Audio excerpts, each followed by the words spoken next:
మా సంగతి చూడండి. ఇలాంటి గుడారాల పండుగలు జరిగేటప్పుడు ఏదో మా వంతు మేము కష్టపడి, మా వంతు మేము చేసి, కొన్ని మా వంతు అన్నట్లుగా కొన్నిట్లు చేసి మురిసిపోయే వాళ్ళమే.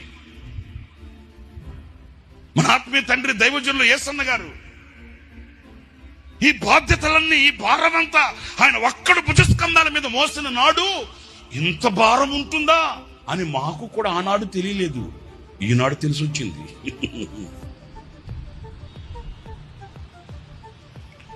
ఆనాడు ఆ తండ్రి ఈ పిల్లలు పెరిగి పెద్దవాళ్ళై, ఈ పిల్లలు పెరిగి నా చేతికి కాస్త సహాయకరంగా ఏనాడు వస్తారు అని ఎంత ఆశ గుండెల్లో గూడు కట్టుకొని ఆయన ఎన్ని ఆశలతో మమ్మల్ని పెంచాడు అనేది ఇప్పుడు తెలుస్తుంది. ఆ విలువేంటో, ఆ బాధ్యత ఏంటో, ఆ భారం ఏంటో ప్రతి తల్లిదండ్రులకి ఉంటుంది.